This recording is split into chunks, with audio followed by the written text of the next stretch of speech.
we're going to do a little bit of that at the end. What I want to do first is kind of, in order to really get there, you kind of want to understand the background of all of the different kinds of business entities, what the differences are between them, so that you know whether you do want to select an LLC versus a partnership, a limited partnership, a corporation, all that kind of stuff.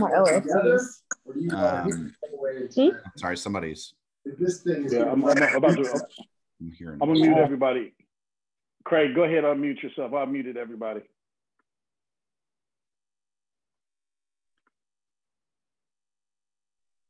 There you go. Okay. Yeah. Okay. But anyway, I feel like it's real important to kind of understand what all the different business entities are, and understand kind of what the differences are between them, so that you know whether you want to select an LLC to begin with. Most people do, and we'll kind of explain the tax advantages and some of the other advantages to doing so. But we'll do a little bit of background on all of them for you. Oh, there we go. Okay. Kelsey, your host. Thank you. Okay, Craig. Okay. Okay. So as I was mentioning, there are 5 major types of business entities that you can select for your business. There is a sole proprietorship, which is just you on your own. There is a general partnership, which is you and as many partners as you would like, and we'll kind of get into the details as to what that encompasses. There is a limited partnership. In a limited partnership, you've got 2 different levels of partners. You've got general partners and limited partners, and we'll kind of talk about the difference in that. Corporations are what you see all over the place. Those are all the inks and the co's, and those are a little bit more complicated. You've got board of directors for those. You've got to keep company books and company minutes, and corporations are a little bit more expensive, but we'll kind of go into what the advantages and disadvantages are of a corporation. And then last, but definitely not least, is the limited liability company. The limited liability company is a business entity that came about a little bit before I went to law school. They started really kind of popping up in the 80s and the 90s, depending on which state it was. And the limited liability companies were designed to kind of incorporate the benefits of both the sole proprietorship or one of the forms of partnerships with the advantages, with the tax advantages of a corporation. And so they're designed to be kind of inexpensive and easy from both a tax and accounting and a legal perspective, with the benefits, protected liability, and limited taxation. So with that said, I'm going to so here's the deal. So this presentation that me and Kelsey put together, it's got a lot of information in it. It's got probably like 25 or 30 slides in it. I'm not going to go through all of this in detail in regards to some of these other entities, but we wanted y'all to have access to this information.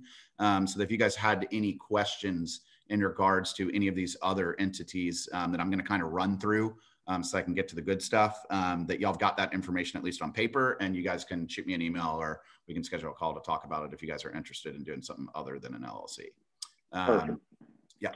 So once again, we're going to start with a sole proprietorship. This is just when you as an individual on your own want to go start the most simple kind of company that you can. This is the least regulated. As I said, it's the most common form of business organization. Basically, you as the individual owner, you are the entire business. So regardless of the fact that you are establishing a business with a business name that you can market and you can do everything with separate bank accounts, all of your profits and liabilities are personal to the owner. So basically all of your taxes, all of your liability, everything gets passed through to your personal tax statement. So while you have the advantage of you're operating underneath a company instead of using your personal name for everything, from a tax and a liability perspective, there's not a lot of shielding from a liability standpoint. And when you get taxed, the tax just literally, they just pass it through to your individual tax return. So if you make $100,000 through your company, you're just going to get taxed like you would if you were getting paid $100,000 from W-2 from your employer. So that's the sole proprietorship. Keep going, Kels. Once again, you've got, okay, so if my puppy starts barking, y'all are going to have to deal with it. I have no control over that. Okay, so once again, you have absolute control over your company as a sole proprietor. It's just you. There's nobody else involved. You can determine how everything goes in regards to your business. You can set up your operating agreement however you'd like to in regards to adding people, in regards to how you dissolve your company, anything that you want in regards to how you set up your company. We'll keep moving on. Once again, liability, your business and your personal assets are at a higher risk. As opposed to a corporation or an LLC, once again, you know, your car, your home that you own, it's going to be, you're going to hear the term later on when we get to corporations and LLCs called piercing the corporate veil. It's a protection that you have as operating through a company, so that if you had some sort of liability that you got sued for something, that plaintiff can't go after your personal assets. In a sole proprietorship or a partnership situation, it's much easier, despite the fact that you're operating as a company, it's much easier for them to say, well, you are the company. And therefore, if you committed some sort of breach of contract or fraud or something like that, they can just pass that straight through without having to, what they call, pierce the corporate veil. So your liability is high, and your personal assets are at risk when you're using a sole proprietorship, which is one of the big reasons why we suggest people using LLCs as opposed to a sole proprietorship or general partnership. Taxation, I've already mentioned this. It's going to get passed through straight to your personal income tax return. So you're going to get taxed at a much higher rate. And Craig, you said it's just like a W-2. That income's coming in as a W-2. Doesn't come in technically as a W-2, but the rates are going to be taxed as your personal rates. You're not going to get the advantage of getting taxed at a corporate rate. Corporate rates are much lower. We'll kind of get to that when we get to the corporations. But in regards to sole proprietor general partner taxes, you're going to have your state taxes. You're going to have your state income taxes. You're going to have your federal income taxes. And you're not going to have that corporate tax, which you would have if you're set up as an S Corp or an Inc. Those are, you've seen, particularly when you have Republicans in office, you'll see those rates get knocked down very low compared to what the personal taxes are. So, but we'll get, as I said, we'll get a little further into the taxation stuff when we get to the corporations and the LLC. And real quick, Craig, just so, because Craig does have a lot of information, if you guys have questions as he's going through, put some of them in the chat and we'll try to get them. But I want to make sure he's able to get through this because he's got a lot. Yeah. And then I'll monitor the chat, Craig. If there's something big, I'll pull it for you. Yeah, no problem. And as I said, the administrative operations, these are going to kind of mirror for the partnership as well. But basically, you know, the responsibilities are just to you keep your adequate records for your business operations and for tax purposes. There's no legal requirements to keep company books or minutes or have any sort of mandated meetings. Basically, it's just you keep your own records, and so that's the advantages of this. Is that, you know, it's simple. There aren't a lot of requirements on it. Your legal, your accounting bills every year are going to be very, very cheap, but there's not a lot of protection, and so that's kind of the base of a sole proprietorship. General partnership. So a general partnership is going to be pretty much the exact same thing as a sole proprietorship, except there's going to be at least two of you. So you're going to have a partner in this. A general partnership, both partners are going to be equal. They take everything as profit as co-owners. So the different, once again, I'm going to get further into this when I talk about the LLC and when we talk about getting taxed as an S Corp versus partnership and kind of the advantages of this. But basically all of the revenue that comes in and all of the expenses that go out have to be split evenly between general partners. You can't have a general partner that's got a salary of $150,000 and another general partner with a salary of $100,000. You have to split everything completely evenly depending on your percentage shares. Control. Each general partner has the right to participate in management as well as the right to share in profits of the partnership. In your partnership agreement, you can state that is different. So you do have you can change that if you want to, but from the onset, they have the right to be able to participate in the same way. There's no written agreement that's legally required, a partnership agreement, but we always encourage it. Same thing with an operating agreement and an LLC. They're not legally required to have the business entity, but I would never put one together without at least having a basic partnership agreement, kind of setting out your basic rules. Once again, the interest in a general partnership cannot be transferred without the consent of the other general partner, unless the transferred interest is only to the rights to profit. So this is one of the important things about a partnership. One partner is going to have the first right of refusal on the other partner's shares. They can't just transfer it to a third party. When you start that partnership, you've got, you plus however many of the partners you've got in a general partnership, and y'all are the company. So at that point in time, if you're going to leave or if you're going to get bought out or something like that, they at least have to, your other partners have to at least have the first right of refusal on that. And then if they don't want it, then it's going to be subject to whatever the terms of the partnership agreement are. Same thing with withdrawal. The withdrawal of a general partner dissolves it. So, if you leave, that's the end of this general partnership. A general partnership is these people. So it's a little bit different, as I said, with corporations and LLCs. You've got membership shares. Those are allowed to be freely sold or transferred. Once again, some of this stuff gets kind of fixed, and you can kind of tweak in a partnership or an operating agreement, and some of it's kind of set by law. Liability. This is the same thing that we went through for the sole proprietor. It's just, one partner's actions cannot make another partner personally liable. So can make another one personally liable. So that's the big danger of doing a partnership, is that it's you and your best friend go into and do this company together, and your best friend commits some sort of, torts, or they commit, breach of contract or something like that, and you get involved in a lawsuit.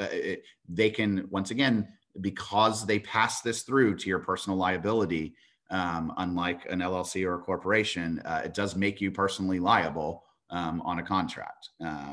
So they can be signed by one partner, and they can make another partner personally liable. That once again, that's part of what you put into the partnership agreement in regards to whether both partners have to sign on behalf of something or whether one can. But they both owe a duty to each other, and therefore they both have liability on everything. So once again, the sole proprietorship and the general partnership, they're a little outdated. They're not used too often anymore by professional companies, like we're talking about. And we're talking about real estate, we're talking about legal, we're talking about accounting, that kind of stuff. Almost always it's going to be either a limited partnership or it's going to be an LLC or a corporation, just because of the liability. Once again, the advantages of it are going to be the tax, as we said, the taxation, the control, all of this. It's very simple. It's very inexpensive. Everything kind of passes through to the personal side, and they take their equal loss of profits and losses. Same thing on the taxes. Everything is equal. You can't make somebody worth more than somebody else at that point. It's going to depend on how many people it is, and it's just divided up by that many people. I think we already kind of went through that. So I'm gonna do this real fast for limited partnerships. And if you guys want me to talk about it a little more at another time, I can talk about limited partnerships. But basically, limited partnerships are similar to general partnerships, except they contain two different levels of partners. There's general partners and there's limited partners. So the limited partners are basically investors. So they can invest capital into the business, and they can take a share of the profits without being personally liable, but they don't get any sort of management rights. So basically, they're just coming in as money investors into the business. And that's a very popular thing to do, particularly if you've got people that are doing real estate investments. I see limited partnerships all the time in those, because you got somebody that's bringing in all the money to do all the investments, and then you've got somebody that's actually doing all the work on the homes. So So those are pretty popular. There's not really too many other differences, not ones that I'm going to sit here and talk about for 20 minutes in regards to the control and the taxation, all that. All of almost the rest of this is the same as what a general partnership is. It's just that you've got two different levels of partners. And if somebody's interested in getting some more information on this, I'm happy to go through the information on the limited partners at another time. Hey, Craig, yeah. If I'm hearing you though, for the most part, the first three that we've talked about really don't apply to the real estate agents that you deal with. Not real estate agents. I would say about 75 to 80% of real estate agents are going to use LLCs. There are some that are going to use a corporation or going to use an Inc. Depending on if there's team, for instance, like a team, you got 10 different people, 15 different people. A lot of times they'll use an Inc. as opposed to an LLC.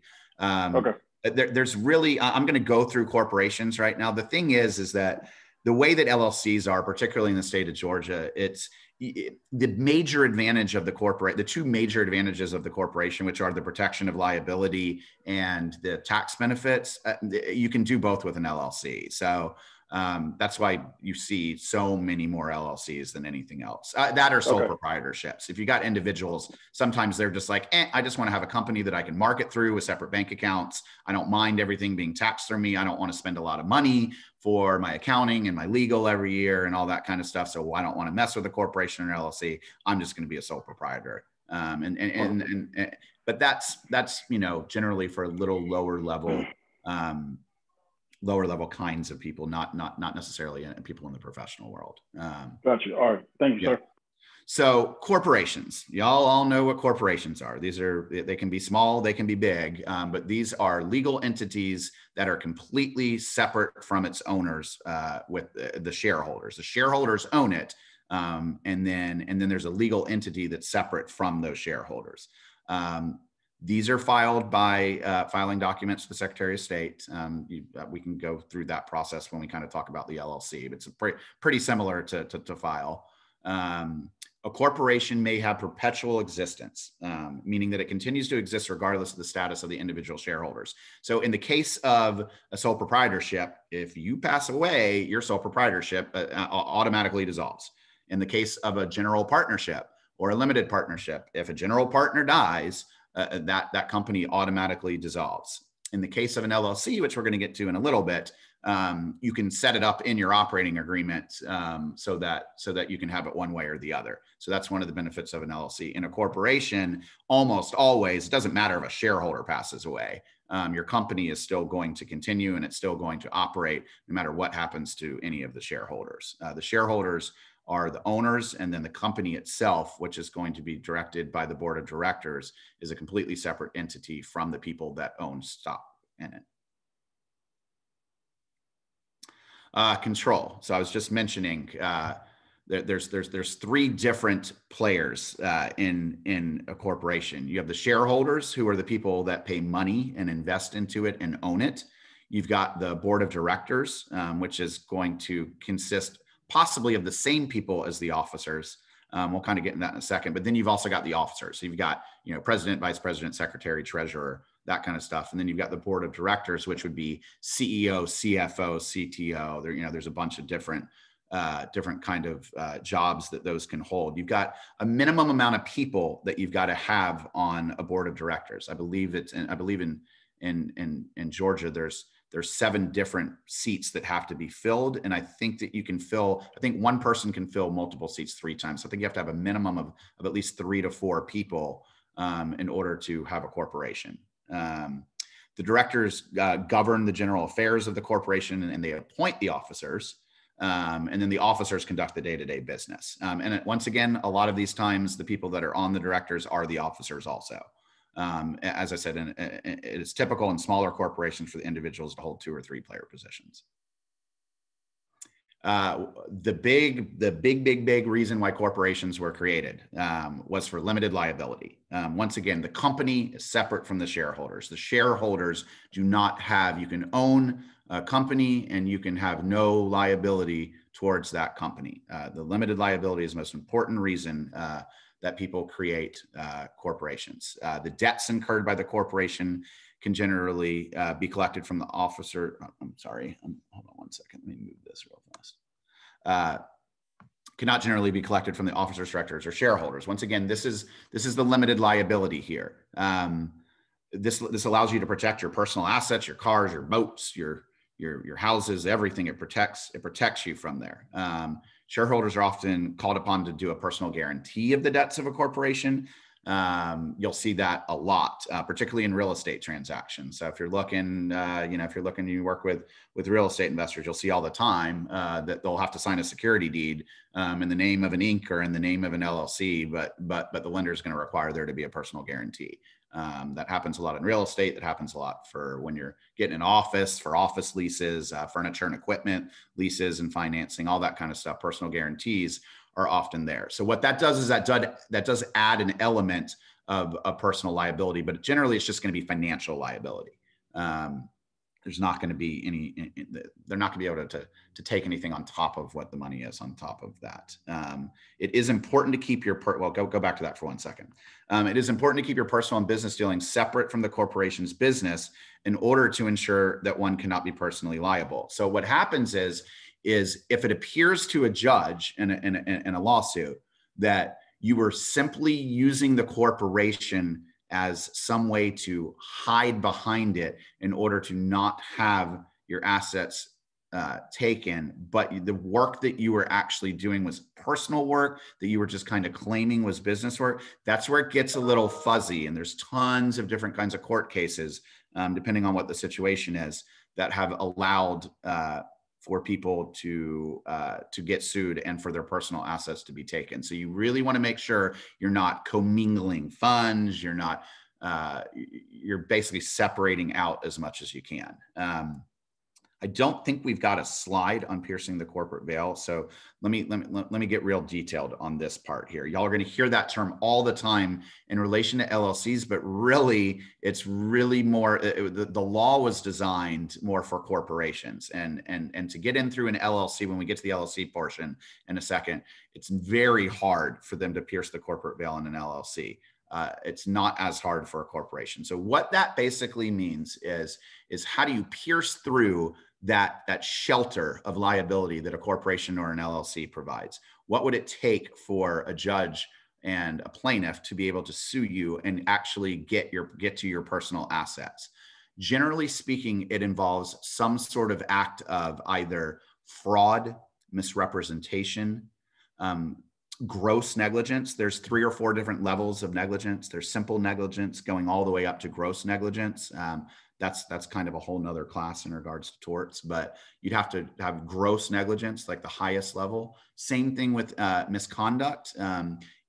Accidental misconduct is one thing, but intentional misconduct with bad faith, that they can pierce the corporate veil for that too. So if you commit a tort, or you commit an action, you commit a breach of contract, and you do this on purpose in bad faith, you're trying to do something that's going to, to screw somebody else over, then that's to the point, that's where it becomes sort of like fraud or misrepresentation. And at that point in time, that opens the door for a judge to allow somebody to go after your personal assets. Doesn't mean that they're going to be able to all the time, but there's those 4 or 5 things: that fraud, misrepresentation, gross negligence, intentional misconduct. Those are kind of the things that remove that shelter that you have in place by having a corporation or an LLC. Taxation. So here are the benefits of the big benefit of a corporation. So once again, corporations are subject to what's known as double taxation and for-profit. S corps, which is how LLCs are taxed, are not subject to the double taxation, meaning that you don't have to pay corporate taxes and then pay yourself a salary and then have to pay taxes on your salary. That's what happens for big for-profit corporations. If you work for that company and get a salary from them too, you get taxed twice. And an S corp, once again, and we're going to get to more details on this on the LLC in a second. The S corp is how you get taxed. It becomes the tax purposes. It becomes as a pass-through entity. we'll get into how you elect to do that when we get into it. So on an S corp, for a true S corp, as opposed to being taxed as an S corp, you can only have up to 75 shareholders. An S corp is no different from a C corp in regards to the legal structure. It's just a tax setting on it. And you should always consult a CPA. I'm going to say this over and over and over again. All of the stuff I'm telling you about taxes, I am not a tax professional. I've done this enough that I know the differences as a lawyer, but definitely always consult a CPA before you ever make any sort of tax decisions when setting up any kind of business entity. And do realize that you are able to change. So, well, we'll get to that in the LLC in a second. Is there one more last one on the corporations, or is that the last one? So administrative operations. So this is one of the drawbacks of the corporation. It's a separate entity. It's got to pay separate tax returns, and it's got to pay separate taxes on its income. And as I mentioned earlier, you've got to have mandated company meetings, usually quarterly. You've got mandated minutes that you've got to keep track of. There's a lot of accounting and legal costs every year. And that's one of the reasons why people move towards the LLCs and away from corporations when the LLCs started. And I believe that's the last one. Okay, so with all of that said, that was kind of, I tried to do about 30 minutes on all the rest of them, and then I'm gonna do 30 minutes on the LLC here. So those are all the rest of the kinds of business entities. Those are all that existed through all of time up until about 25, 30 years ago.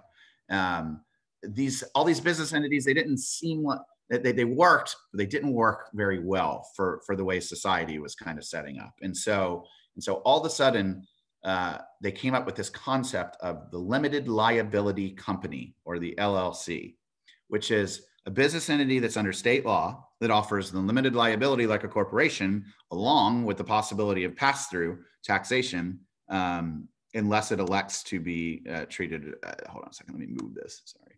Unless it elects for corporate treatment through federal tax purposes. So in other words, once again, it's the best combination between a partnership and a corporation, or sole proprietorship and a corporation if you're a single LLC, single member. All right, so an LLC. An LLC is controlled by what we like to call members. Well, the LLC is actually controlled by the managers, but so in an LLC operating agreement, you're going to dictate who are the members, and the members are the owners. And then you're going to dictate who the managers are. And the managers are the people that kind of run the business. And then within both of those sections, you're going to kind of write down all of the things that each one of those people are allowed to do. In some cases, an LLC will be member managed, so that all of the management is done by the people that own the company. There's also cases where you have what's known as non-member managers, people that work for the company, that manage the company, but don't have any ownership of shares of the company. An LLC does have the advantage of perpetual existence, meaning that unless you set it differently, like a corporation, it will continue to exist despite the withdrawal or the removal of, or the death of one of the members. So your company is still going to keep going even if an interest holder is removed or removes himself. Ownership interests are transferred very easily. So that's one of the other things. I forgot to mention that in the corporation. It can be a little difficult to transfer ownership in some of those other business entities. And an LLC, that's one of the great things about it, is you set it in your operating agreement. You can set it to be very easy, or you can set it to be very difficult, depending on if you want other members to be able to transfer it to people outside of the company or to other members within the company. There's a lot of different rules that you can set, kind of boilerplate stuff in regards to that, to make it kind of easier or harder to transfer interests. Okay. Once again, liability. The LLC provides limited liability to its owners, just like a corporation. The owner's risking only their investment in that particular business. The best example that I can use for this, I know I keep using real estate investors in this, but I feel like that's the thing that y'all can relate to the best to kind of talk about liability. So that they're only risking their own investment. So if you've got multiple LLCs, Ooh, y'all, I might have to plug in a second. If you have multiple LLCs, you're only going to be risking the assets of that individual LLC. So for instance, if you were a real estate investor and you were working on 3 different houses that you were doing a fix and flip on, or something like that, and you had a contractor out at one of the houses and they fell through the stairs because it wasn't fixed correctly before they came in there, and they sued you because they broke their leg for their medical bills, they can't come after any of your other assets that aren't part of that LLC. So we recommend that you would keep like each house in a separate LLC, and they can't come after your personal assets. Y'all give me 1 second here. I might let y'all take like a 2-second break. I'm going to need to plug in. I thought this was going to last a little longer than it did, but I need to plug my plug in real fast. So if you guys want to come up with any questions for a second, let me just get this plugged in and then all right. I got you, Craig. So yeah. Do we have any questions, folks, so far? Anything that Craig has gone through or gone over? Any questions?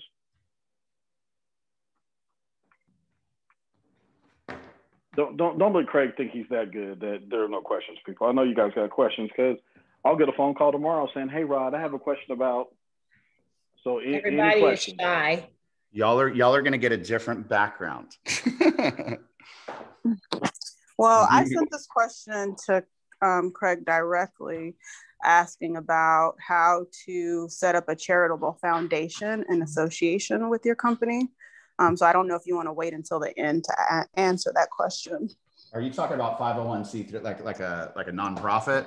Yeah. So if I set up my business as Olivia Marquez Real Estate, but then I also wanted to set up like Olivia Marquez Foundation, where we do charitable work throughout the year, would I set that up as a 501c3, and how would I associate that with my company?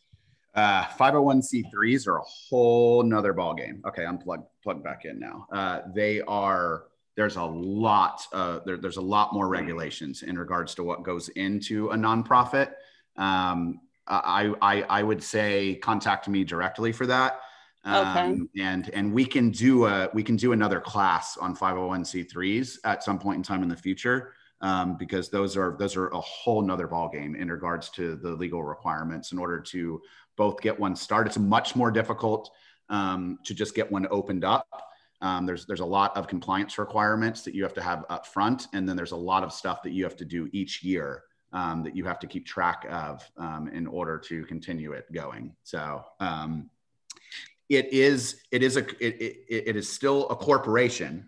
So everything that we discussed in regards to the Inc., the corporation that we were talking about before we were doing the LLC, all of those things apply to it in regards to having to keep all the books and the minutes and all that kind of stuff in regards to the taxation and all of that. But there's additional stuff on top of it because you're operating as a nonprofit. So right. Once again, that is just a whole, that's another at least 30-minute class on its own.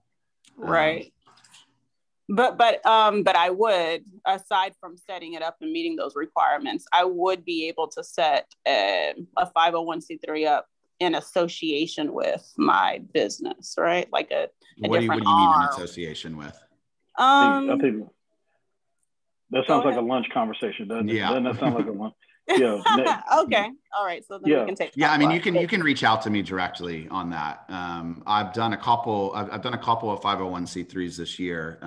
The other thing about 501c3s is they are ever changing in regards to, and particularly in Georgia, in regards to what the requirements are and what compliance rules are for them. I feel like every single year things change as to how those need to be done. LLCs in Georgia have really, kind of getting back to those. They really, since they instilled them, there really hasn't been too many changes on them. They put the laws into place, and they've done a couple of things to kind of make things a little bit easier. And when we start getting into when we start talking about how to set these up, we can talk about the Georgia Secretary of State's website and all that's gotten much, much easier to actually get these things set up now. But the 501c3s can't say the same thing for us. Hey, Olivia, and real quick, so I didn't want to cut you off, but I know that there are a few people on here that are either wanting to start nonprofits or already have nonprofits. So I already know that that's going to be a biggie anyway. So what we'll do is we'll get Craig on the calendar later on and absolutely tackle that one. So I didn't want you to think I was blowing you off, but I know what else Craig has coming for. So just to let you know, okay? Perfect. Thank you.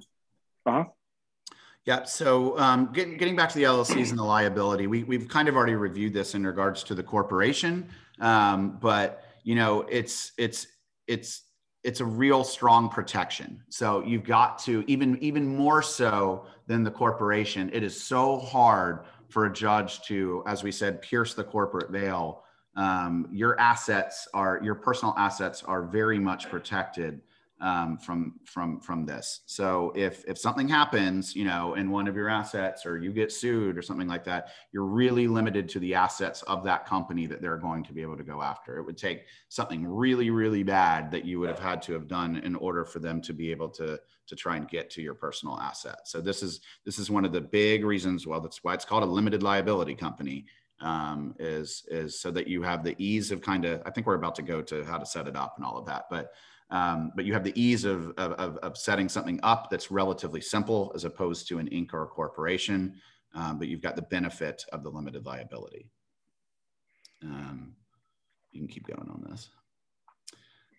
So taxation. So here's the fun thing about taxation. So this is different per state. So I do want to point this out. The way that taxations work with LLCs, not all states have everything kind of set up the same way, but in regards to Georgia, because I'm a Georgia attorney, and I'm talking about Georgia law with all of this.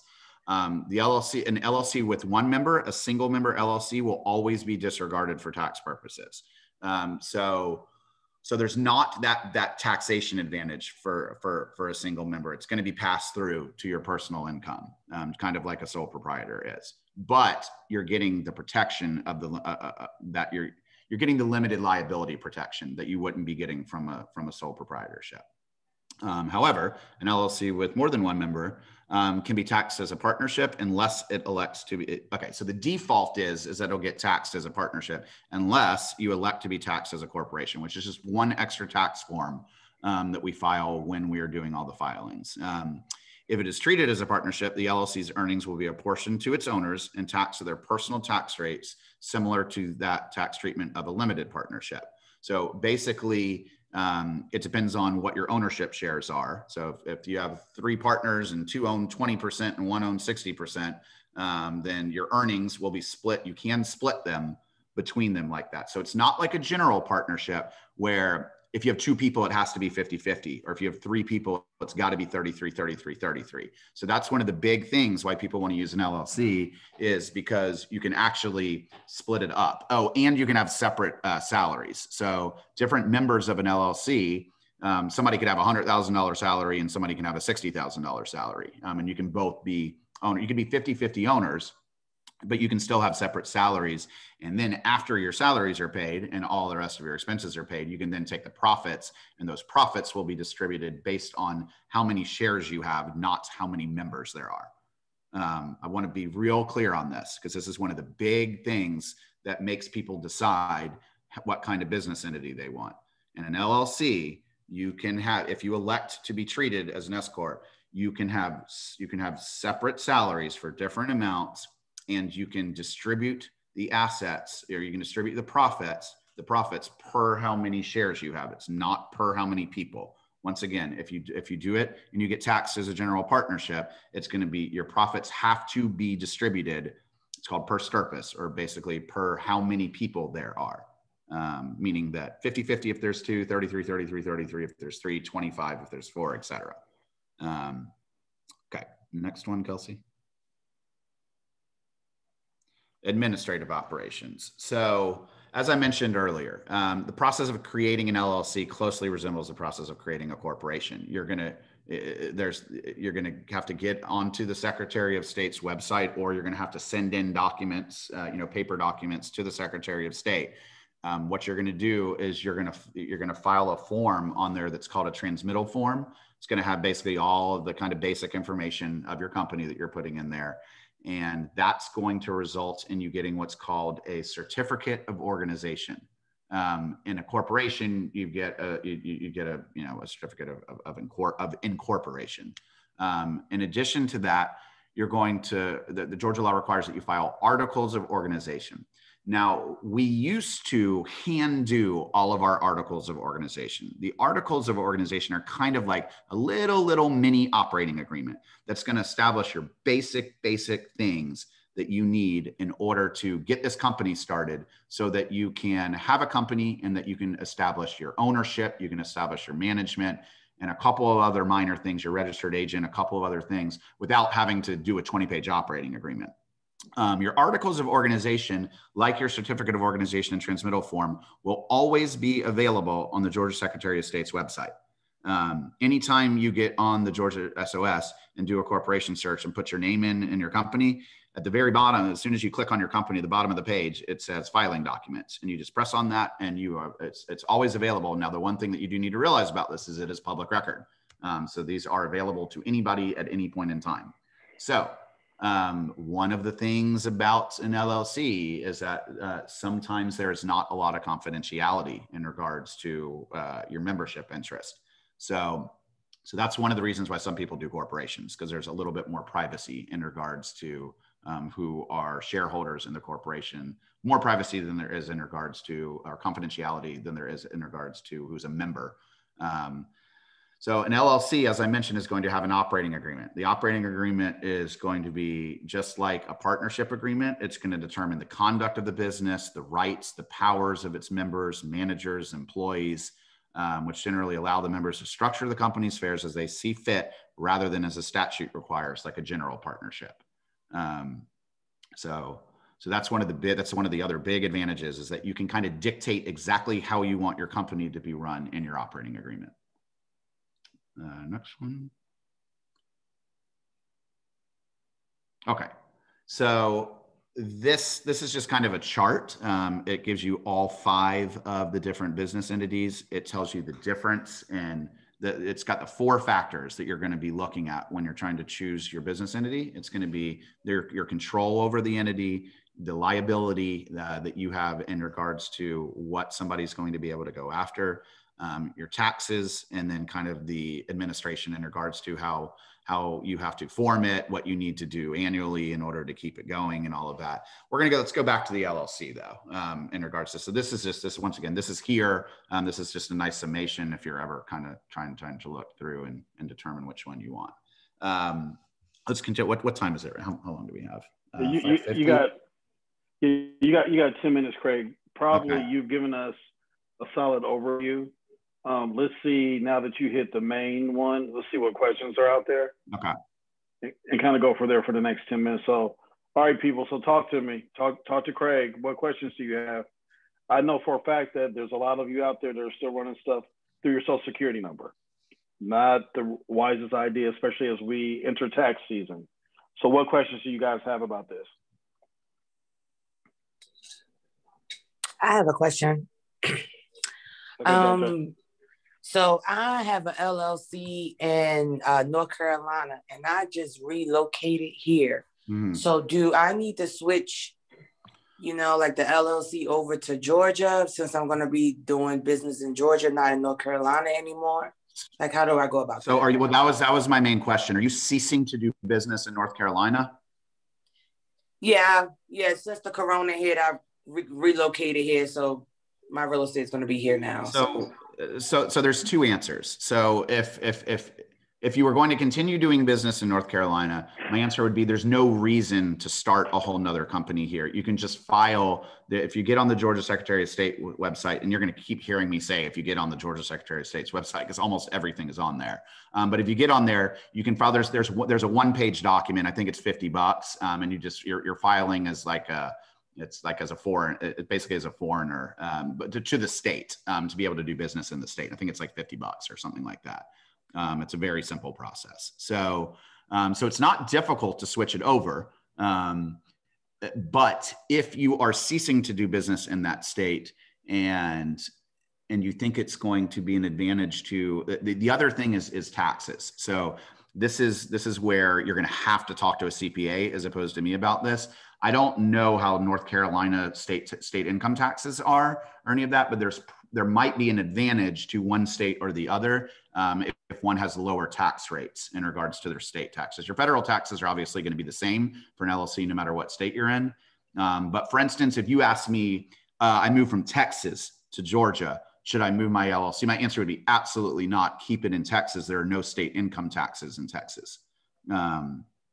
So, you know, a lot of this are going to be questions for a CPA, because a lot of this is going to depend on taxation. And I honestly, I don't know North Carolina state income taxes or any of that, but I would say that absent that, it's relatively easy to change your LLC over to Georgia if you want to, particularly if you already have an operating agreement and you've got all that stuff done. It's going to be real cheap for an attorney to take it, file everything, look at the operating agreement. They're going to change a few different provisions in it over into Georgia. And it's not going to cost too much money to move it over to Georgia. So it's probably worthwhile to do it if the tax benefits are there. If the tax benefits aren't there, then it might make sense to just file to do business in Georgia with a foreign LLC.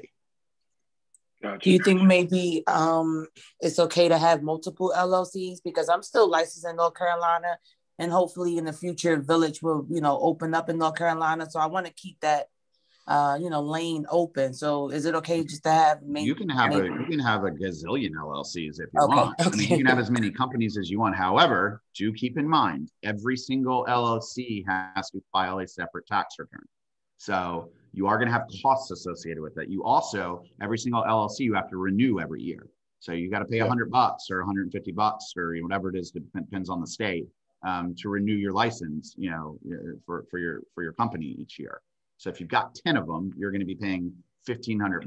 Versus if you have one, you're going to be paying, you know, $150 or something. So, you know, there are costs involved. And so sometimes you've got to weigh the ease of doing something versus the cost and the time associated with it. So, and it's really difficult for me without sitting down and having individual conversations with you to kind of weigh those things, to kind of know your individual situation and know which is best.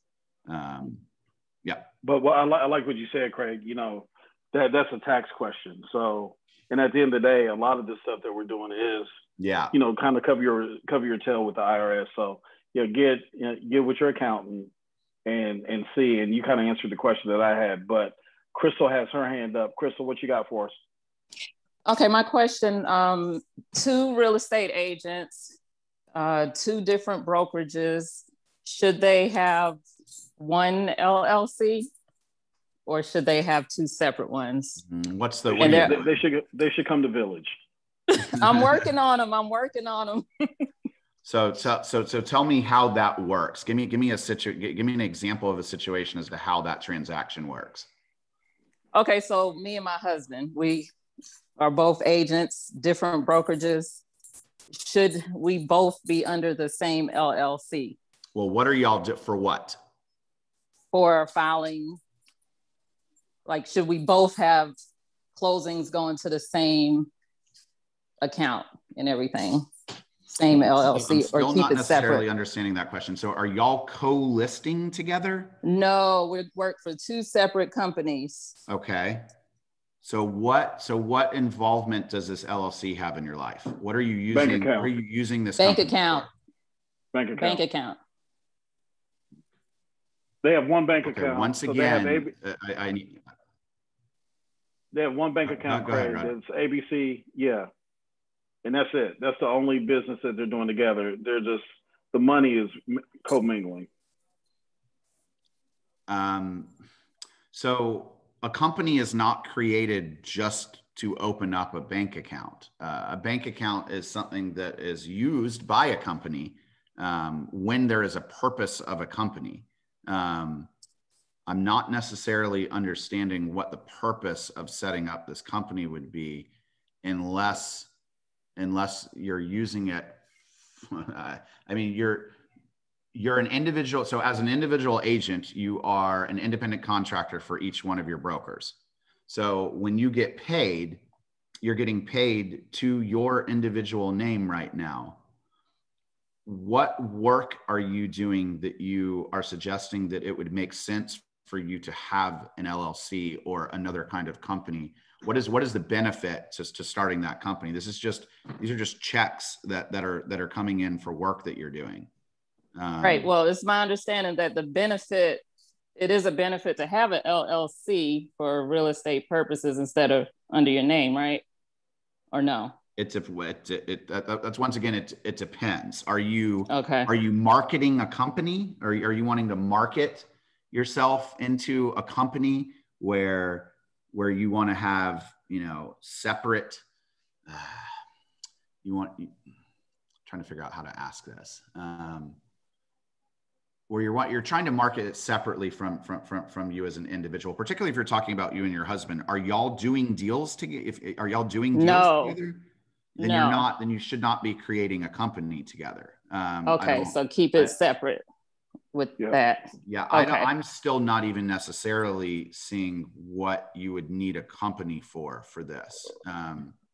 But once again, if you want to talk about this kind of afterwards, we can. Is this something that are there anybody, if you want to like raise your hand or do something in the chat, is this something that others are concerned with?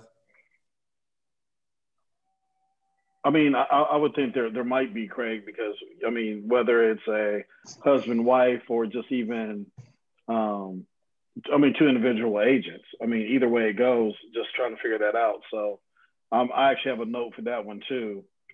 To circle back around, because it's kind of isolated, but I know a lot of people set up their LLCs for banking purposes, and it sounds like that's what they did, but we can delve into that a little more too. Okay. Yeah, let me see, wait a minute. Jennifer Haney, I thought this was the point of the call, but he's asking if he told me one. Okay. All right, any other questions out there?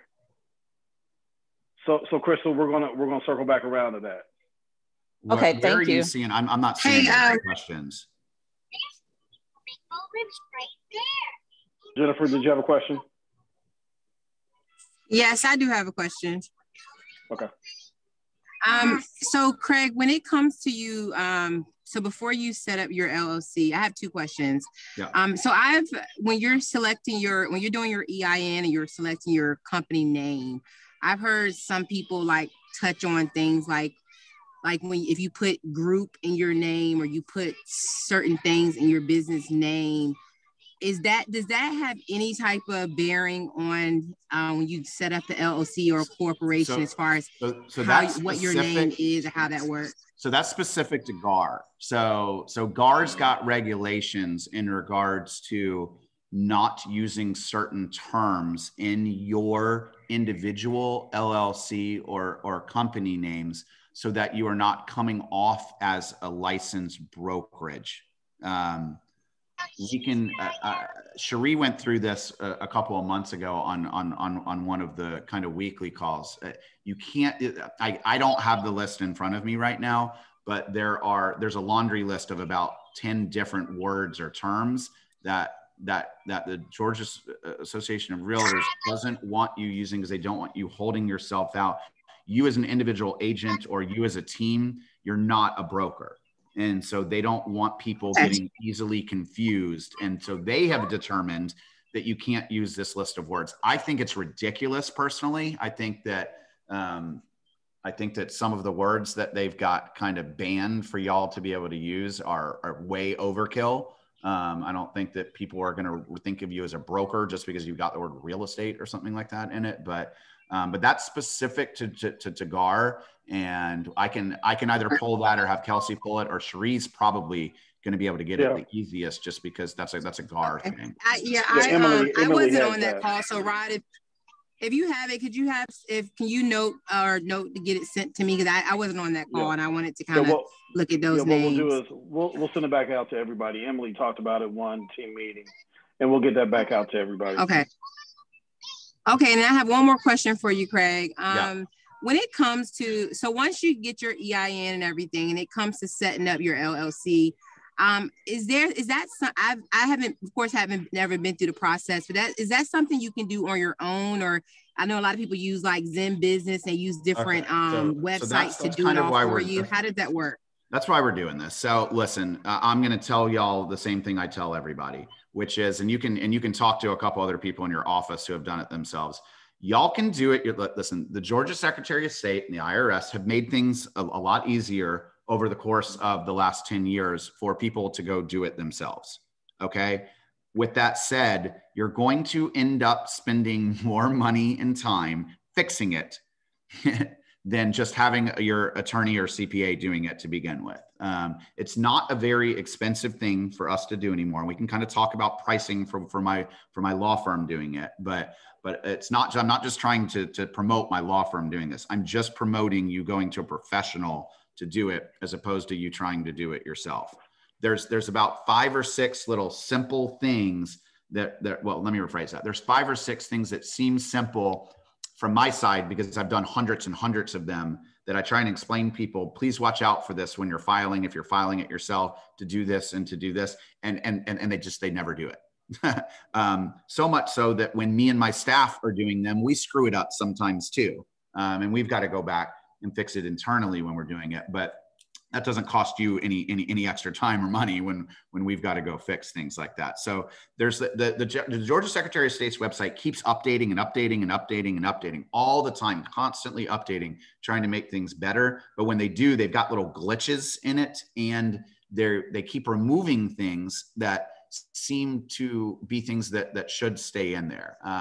One of the big examples of this is if you try to go in there and file yourself, when you're done doing all the transmittal information, which is just the basic contact information, all that, and you're going and you're putting in all the information that needs to go into your articles of organization, people see the word organizer on there, and people think that organizer means owner or member. And so they start putting that information in there, and then they don't put anything in for member, because there's an optional provision section. That optional provision section, if you don't put and establish your membership and your management provisions in there, you have not established any ownership of the company, and you have not established any signatory authority on the company.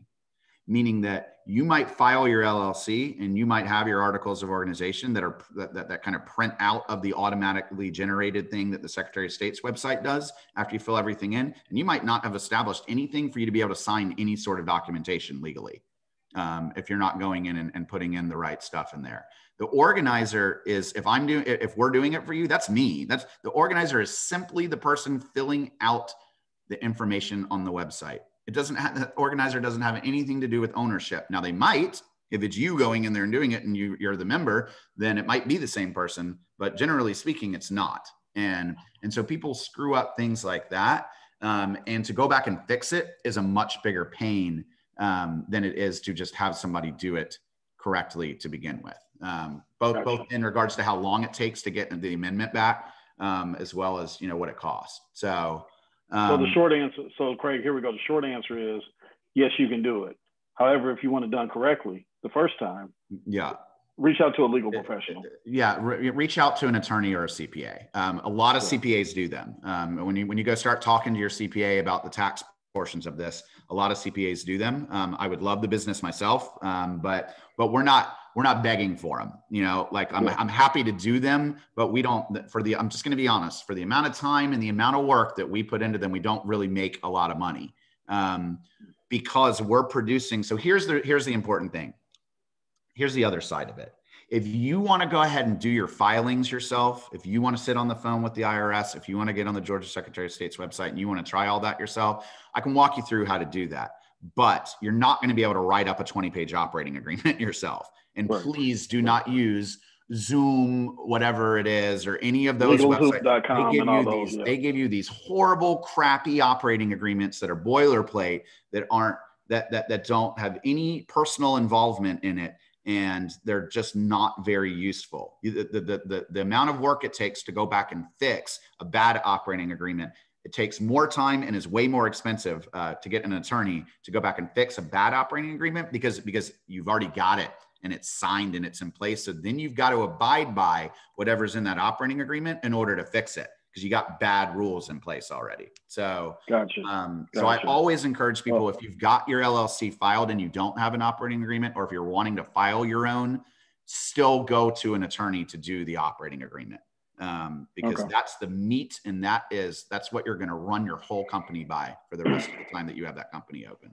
Yeah, there you go. Well, Craig, I appreciate you. I know you had a lot of things going on, so we appreciate you jumping on here today. Obviously, we need to have another class, Craig. So we will we'll coordinate that with you here in the next couple of months. Hey guys, I appreciate you. I want to be respectful of everybody's time. We were a little bit over. If you have other questions, I think you guys have all of Craig's information.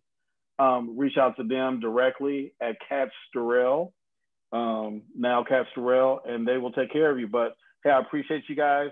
Have a great evening. And if those people that are staying on for the script call, just stay on here. Talk to you guys soon. Thanks. Bye. Thanks, you guys. Thanks, Rob.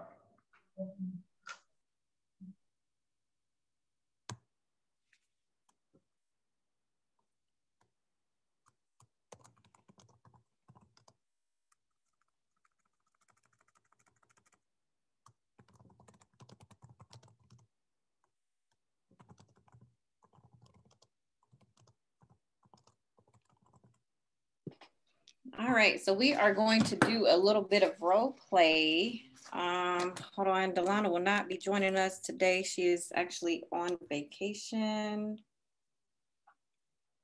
One sec. All right, who's been making their calls this week?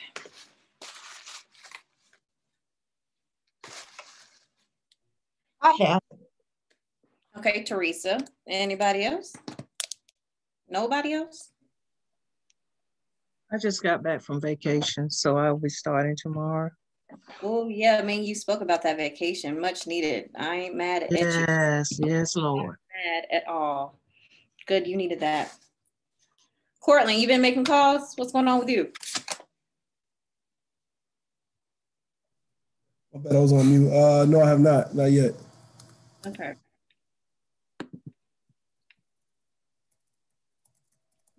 Whitney, can I ask a question? Yeah, go ahead. Will the dollar be set up for me next week or this week? What's the day? I can go ahead and set it up now and just, yeah, I can go ahead and not now at this moment, but I can do it when we get off. Okay, thank you. No problem. Actually, you know what? Go into Suite Assist and no, because you're a special case. Never mind. Yeah, I'll set yours up. I forgot. Okay. All right. So the scenario for today is, coming up with scenarios every week. All right. Today is, you know what? They don't have to be a rejection every time. So the scenario today is, I'm ready to move, but don't know where. And I just feel like I'm all over the place. I don't know whether to look in Conyers or Douglasville or Fayetteville. I have no idea. I just know I want to move. How do you secure your client? What will you tell your client to try to bring them back in? What are you going to say? Who wants to go? So yeah, that's a huge decision that you have to make, deciding on what area of the city you want to live in. And I think a good place to start would just be to realize kind of what it is you're looking for. Are you looking for kind of that fast-paced city life? Are you looking for a more suburb life? Do you want to be close to different amenities within the city? Do you want to be a little spaced out and away from the hustle and bustle of the city life? I think we can start there and then kind of decide and see what counties would best suit you. Love it. Thank you for that. Someone else want to try? I can appreciate you're having a concern with you don't know where to move at this time. Do you have kids? No, I don't. You do not? Okay. Well, what we can do is we can look at certain areas of town based on maybe where you work. Is that a concern? Do you want to live close to work? Or I work from home, so that's not really a concern for me. You work from home? Mm-hmm. So are you happy with the area where you are now? No, I kind of want to move out of this area. You want to move out of that area? Okay, well, great. What I can do is I can take a look at a couple of counties near the city, possibly, and we can start there, maybe Cobb County. Does that sound great for you? Okay, I don't know much about Cobb, but yeah, that I guess we can start. I mean, yeah. Okay, thank you. Okay, so I do love how Bev actually asked probing questions. That's what I would start with. Guys, I always say it, always have. You got to remember Ford, family, occupation, recreation, and dreams.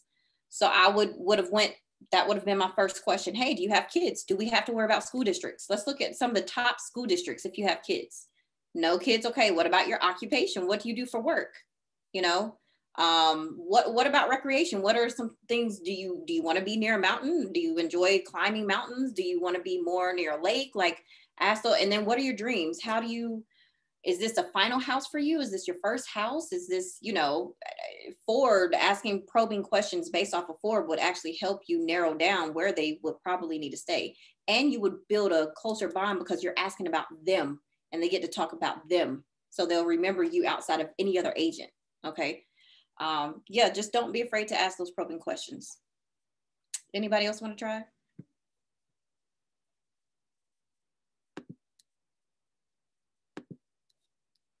Y'all quiet today. I guess that wind down was a lot of information, I'm guessing. Yeah, I want to say something about that wind down, if I can.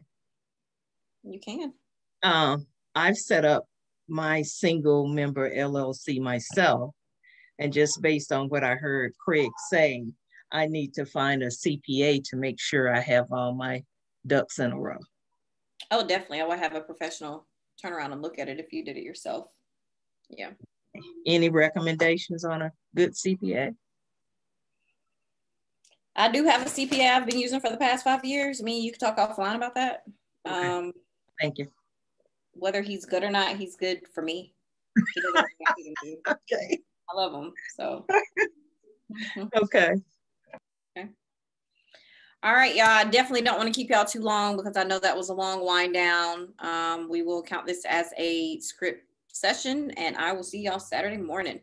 Okay, thank you. No problem. Let me know if y'all need anything. Bye. Bye. Whitney, is it okay if I do a, I need to return the sync form to you. Is it okay if it's electronic signature? Yeah, that's fine. As long as I get it signed. Okay. All right, cool. All right. Whitney, sorry. I have a question too. If you're done, when you're done, I'm sorry. Dorian, were you done? Yeah, I'm good. Thank you. You're welcome. What's up? I also have to get back that sync form to you, and I have not logged into sync to actually even try to make the calls. So is there like a tutorial or something that I could use to kind of familiarize myself with how the actual calls go? With Sync, yeah, if you go in their help center and type in whatever you want, like, do you need help assigning a lead? You just type in keywords. It will, there's a video for everything, literally. And then we have training. I got to look on the calendar to see when the next Sync training is, but we do have Sync training a lot, frequently. Okay, I think I've seen them, but they're usually like 12 or 1 o'clock in the afternoon. Is that correct? Yeah, and you're got it. That's what the tough part is. The daytime stuff. Okay, I'm gonna log in and try to see on demand videos. Just watch those. Okay. All right. Awesome. And I'll get that form back to you. Am I actually set up now before the form, or do I have to get you the form first? You have Sync, but you're not set up with the pool until I can. Okay. You have Sync now. Okay. Mm-hmm. All right. Awesome. I'll get that back to you. All right. See y'all Saturday. Bye. Bye.